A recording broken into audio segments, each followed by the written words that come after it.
You're listening to the Future Tech Health Podcast with Richard Jacobs.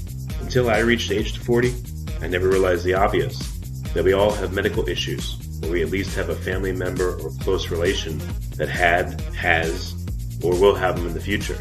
Medicine and biological systems are the final frontier.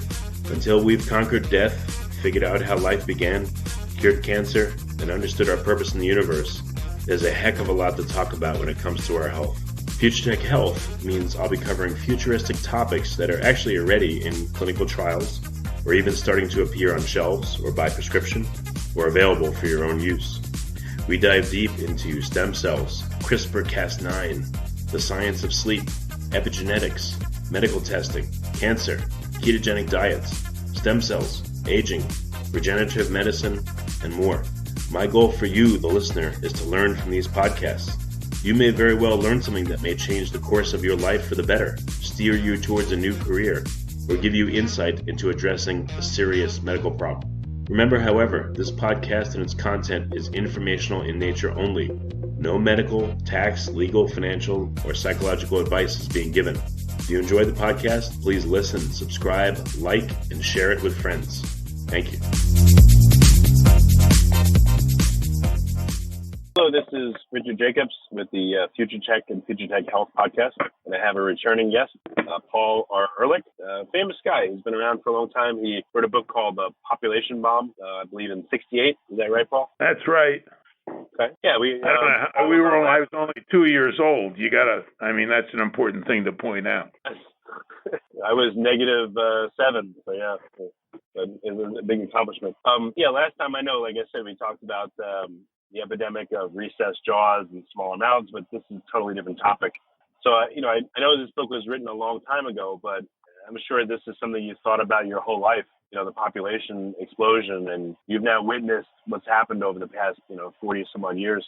So that's what I wanted to ask you. What prompted you back in '68 to write the book? And then I'd like to go through what's happened since and what your thoughts are. Well, first of all, the thing that stimulated me to write the book back then was even then it was crystal clear that our environmental problems, which were becoming much more talked about because of Silent Spring, that the one element that was not being discussed at all, and one of the main causative elements in it was human overpopulation. And I can't say that anything's changed very much. I have been working very hard the last few days with a group of scientists who are trying to get an article out pointing out once again that people are utterly ignoring the role that population size and growth has in cooking our future. So nothing much has changed. It's only been 50 years, but what the hell? What were some of your predictions back in '68, and then now that you look back upon them, how do you? Well, we predicted that the climate would change in part in response to the growth of the human population, and of course, it has changed and is changing rapidly, and now threatening our very existence. We predicted that one of the lines in the book that was most attacked was near the front. I think it was actually on the front page, which said the battle to feed all of humanity is over. And everybody said, that's nonsense. We're going to all become vegetarians. We're going to eat whales that are farmed in atolls and so on and so forth. And it turns out that today there's something on the order of 800 million people starving and another 2 billion with inadequate diets. But that hasn't affected the people keep saying the same stuff. Population doesn't make any difference. And of course, to anybody with an IQ of over 30, you can see immediately it makes a huge difference. How we affect our resources, each other, our planet is a function both of how many of us there are and how each of us behaves. And you put them together, for example, if each individual is beginning on average to consume more and you have more and more people, then guess what? Since aggregate consumption is the main impact we have on our environment, our impact keeps increasing. And you don't have to be very bright to realize you cannot grow forever on a finite planet. Just can't be done. Of course, Jeff Bezos understands that we'll just go off and live on satellites, which I think is a great plan. The narrative seems to be, the population has grown tremendously, but now the growth is slowing. Is that what you see? And do you think we'll get to a status where we've stopped growing, where we get to, let's say, 10 billion or 11 billion? Or do you think without question, we'll get to a status when we're not growing? No scientist would dispute that. The question is what the size will be when we stop growing. Is it going to be, we have pushing 7.5 billion people today. When Ann and I wrote The Population Bomb in '68, there were about 3.5 billion. So we're more than twice as many people today. The sustainable number in the long run is probably somewhere around 1 billion, the long run being a few centuries. And so the issue is, can we get back down from 7.5 billion to somewhere in the vicinity of 1 to 3 billion over the next few centuries? And the answer is almost certainly we'll get there. The issue is, do we get there by dramatically reducing our birth rate, or do we get there by having Earth dramatically increase our death rate? And that's not clear at the moment, although all the odds seem to be in favor of increasing the death rate. There is no choice. It's got to be one or the other. Okay. How did you come to that calculation between 1 and 3 billion? Like, what goes into figuring that out? Well, I did it with several colleagues, and it was probably 25 years ago now. But we asked the following question. If you want to have an optimum population on the planet, how many can you support where you would have big cities where people who like to have opera and good restaurants, and also wilderness where you have people could live with nature and be hermits, and assuming something like the then available technologies, how many likely could you support in those conditions? And it came out to be about a little over 1 billion people. And just to be safe, you might support 2 or 3 billion, but to be safe, keep it below the grand total. And that was about the number of people we had at the turn of the 20th century, around 1900, when there were big cities and industry and also a lot of wilderness. Well, what about technologies that have come about, like the Haber-Bosch process to? Some of the technologies have at least temporarily expanded, for example, our food supply. Although, for example, the extra nitrogen in the environment from the Haber-Bosch process is not a very good thing. We have dramatically changed, as we discussed last time, the kind of food we produce, and that is having a whole series of negative aspects on humanity. We are, among other things, getting fatter, getting more diabetes, getting more heart disease, and so on. And that has its effects on us. But the main thing right now, there are two or three things that our technologies are doing to us, which are very, very dangerous. First of all, of course, there's the adding of greenhouse gases to the atmosphere. And the more people you have, the more greenhouse gases go into the atmosphere. As a matter of fact, the food system itself contributes something on the order of 1/3 of the greenhouse gases that go into the atmosphere. So the more people you have, the more food you need to produce, the more greenhouse gases go into the atmosphere, the more the climate is disrupted. And of course, food production is directly and intimately connected to the climate. So the very process of getting ourselves more food is also a process of disrupting the climate and hindering the amount of decent food we can get. I mean, for example, just adding carbon dioxide to the atmosphere reduces the nutritional value of our main grain crops. So we're very busily sawing off the limb we're sitting on, and people have not yet learned a very, very basic fact of arithmetic. That is, a long history of exponential growth in no way implies a long future of that kind of growth. Yeah, I guess all exponentially growing systems, will reach a point where the entire system changes dramatically. Exactly. So what level of awareness do you believe there is of what's going on, amongst various groups, scientists, politicians, the average person? The awareness in the scientific community is very high. There have been a whole series of warnings published by the scientific community and paid no attention to by the mass media. For example, I think it was in 1993, all the scientific academies of the world got together and said, if you keep the population growing, we're screwed. And nobody paid the slightest attention. The New York Times didn't even notice it. Neither did the Washington Post. And most major journals around the world. The mainstream media just ignored it. It was seconded about a year ago. The first time was several hundred scientists. The second time it was 15,000 scientists and growing today. But nobody's paying any attention. They think the big problem in the world is Trump. Of course, having the country and the world run by a bunch of thugs is not an ideal way to solve these gigantic problems, but that's what we're trying to do, and ignorant thugs on top of it. So we're turning the world over to the losers. They're running the world, and they're running it into the ground for the profit of themselves and their families and their supporters. There's no complexity in it. You were talking about corruption last time. Well, boy, do we see it now.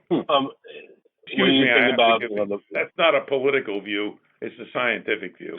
Yeah, no problem. What do you think of the efforts being made to curb global warming? The Paris Accords, caps on emissions. Well, there was a point on a lot of issues that have interested me for my entire life when I thought we were making real progress. I mean, for example, in Richard Nixon's day, Richard Nixon had his flaws, but he was a very clever politician, and he realized the world was getting into trouble, and some of the best environmental legislation started out pushed by Republicans in the Nixon days. Then along came Ronald Reagan, reversed the whole thing. You think Trump was the worst president we've ever had, but in terms of ending our civilization, Reagan may have had a larger impact by reversing our environmental things. And of course, we have now the Republican war on women, when we have a desperate situation where we should be doing everything we can to lower birth rates, and where everybody knows that the very best, most humane thing you can do to start out lowering birth rates is to give full rights to women. And what are we doing? We have a bunch of thugs trying to take away the rights of women. So, how can one be cheery in those circumstances? Well, okay. What do you think of the the current efforts to stem climate change in particular? Do you think that they're have any hope of being effective, even with full participation of all countries in the world, or do you think that they're just not even close to the goals we need? Because all the climate goals never talk about population; they just talk about getting us to a sustainable level. But I've never really heard any of them talk about the population would have to come down in order to reach sustainability. That's what's depressing. It seems like it is what it is.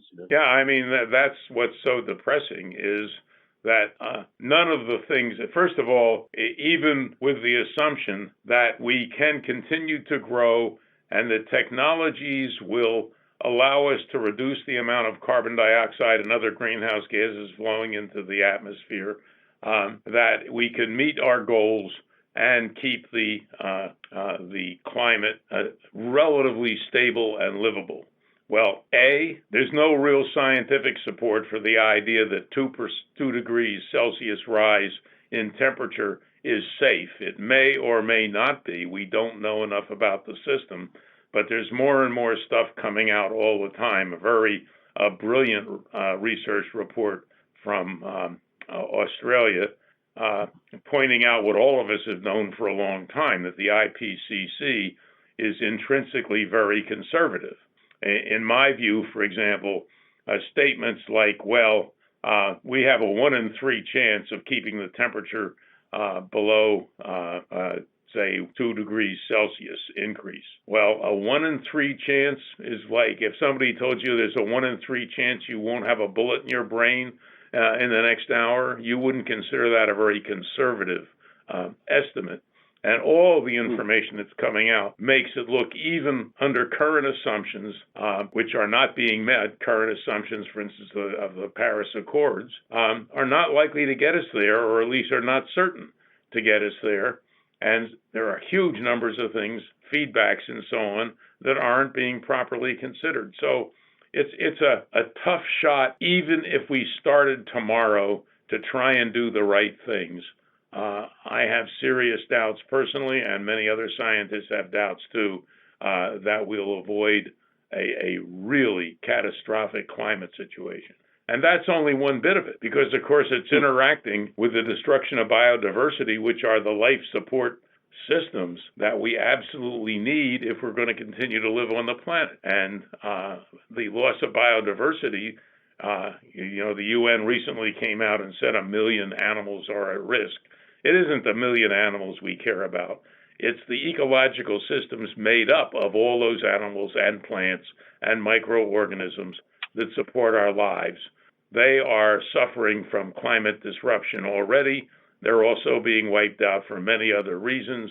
And without them, we're not going to be able to do some of the things we really care to do, like eat. Most of our most nutritious crops are pollinated for us by insects, and the insects are disappearing. So how come you haven't done an update to the book? How come it's been 50 years and there's been no update? Oh, we've written about 5 other books that update it, but nobody pays any attention. And again, there's nothing. It's not just what we say. I say the scientific community is saying it repeatedly. There's something right now like 20 warnings from science about the things that are going on that need to be stopped, and nobody's paying any attention to them. The 1993 statement of all the academies, the 1993, I think it was, also world scientists warning to humanity. The updates of those in recent years have gotten no mass media attention at all. I have yet to hear. The only thing that's come up in the current political situation is climate disruption, because we're beginning to see the effects there so dramatically that Trump can lie his head off, but it's not going to, people are going to be able to duck the tornadoes on their own. And in many places, they're going to be doing without water. And whatever Trump says, it's not going to make climate change a hoax. So we actually have one candidate, I believe, among the Democrats who's making climate disruption his major, is Jay Inslee, I think his name is. And he's making climate change his major thing. Well, why should somebody make his major thing the thing most likely to end our civilization in the next 20 years? I mean, why should we deal with that when we have important things like how many lies Trump told in the last 15 minutes? So what do you think is the window on which you're going to see dramatic changes, and what will the changes be? We're seeing it right now. We're seeing it in the weird weather, the continual tornadoes and so on in the Midwest, the lengthening droughts and heat waves. We're into it already. And of course, you and I aren't, and most of our listeners aren't. But if you were living in the city that used to be called Madras in India, you find that your water has to be delivered and locked up if you can afford it, because the drought is so bad. And people are starting to go hungry in various parts of the world, and that's going to spread. One of the things we predicted years and years and years ago, wrote an entire book on it, is the refugee crisis that's going to become worse and worse. What are we having now in the United States? A long, stupid debate on immigration policy without any debate at all on population policy. The people on both sides of the immigration story are totally ignorant of the causes, consequences, and likely future of this. We're seeing the bare edge of a start of what's going to happen as the population expands, particularly in Africa, and as the population expands and people begin to move to get reasonable conditions.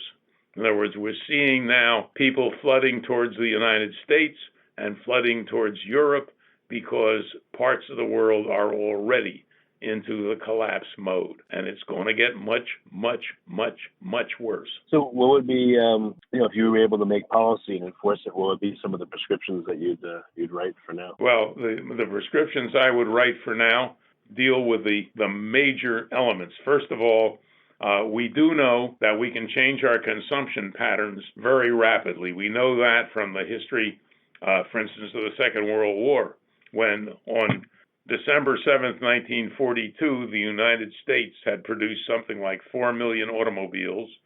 Then the Japanese attacked Pearl Harbor, and we didn't produce any more automobiles for about 4 years.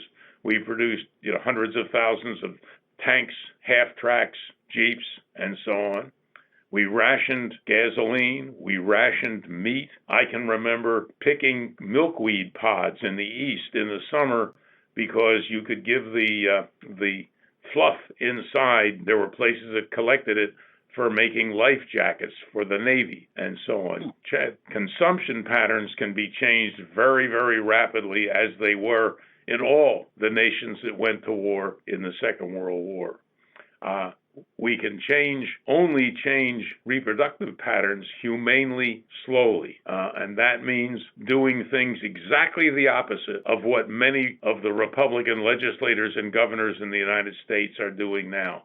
That is giving more rights, more opportunities, equal pay, equal opportunity to women everywhere. And we know from history that the better you treat women, the fewer extra babies they want to have. So that's one of the things that I would work on very, very hard while I was dealing with the gross economic inequities that cause people to rush towards the places where there's still some work, some food, some safety, which are getting to be fewer and fewer.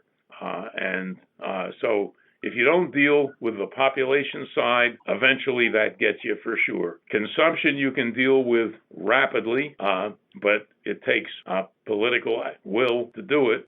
Equity issues, particularly economic equity issues, racial equity, gender equity, and so on, all are critical to this. If you're going to get people to be willing to cooperate, you got to give people, some reasonable way to see themselves improving their lives and surviving, and you've got to tackle those. And those are areas where, 25 years ago, I might have said we made a lot of progress. Women's rights, gay rights, racial rights, religious equity, and so on. But now the thugs have turned it around.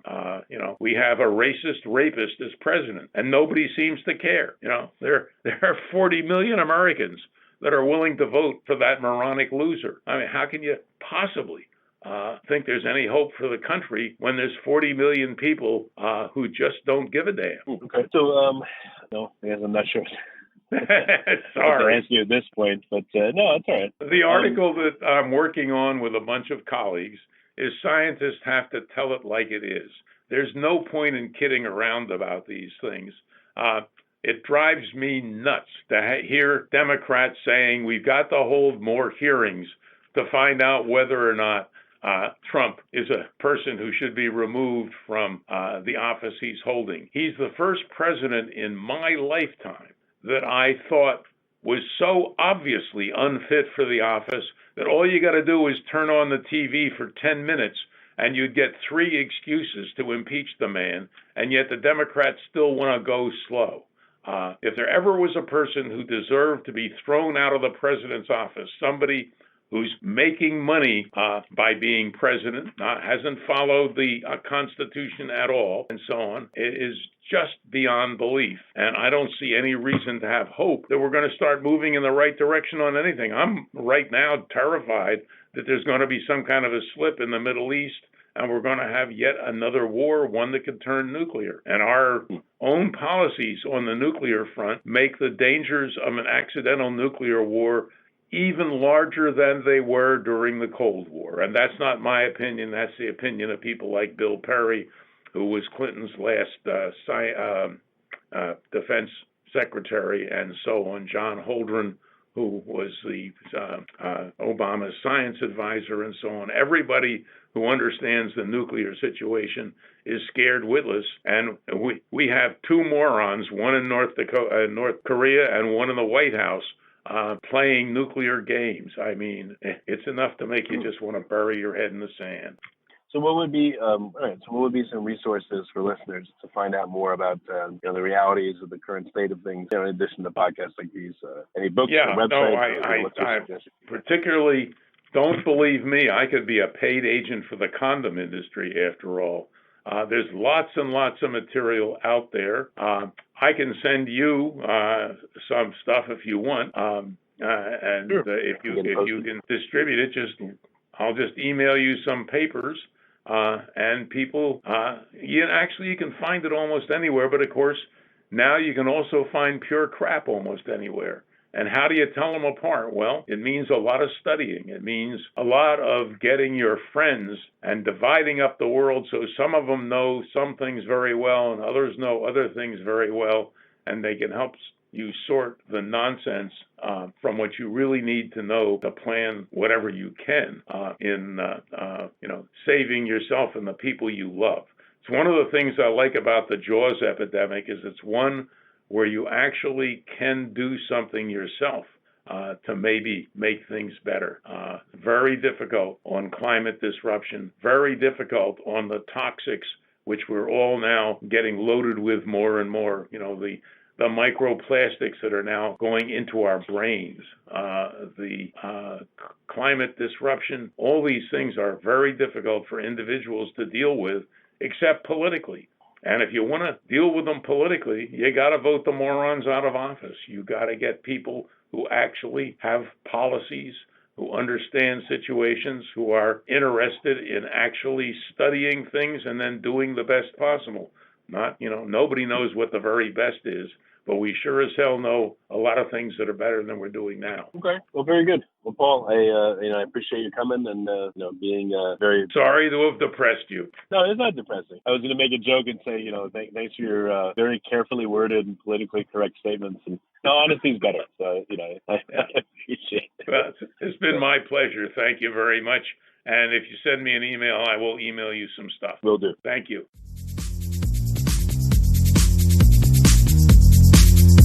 You're listening to the Future Tech Health Podcast with Richard Jacobs. Until I reached age 40, I never realized the obvious, that we all have medical issues, or we at least have a family member or close relation that has, or will have them in the future. Medicine and biological systems are the final frontier. Until we've conquered death, figured out how life began, cured cancer, and understood our purpose in the universe, there's a heck of a lot to talk about when it comes to our health.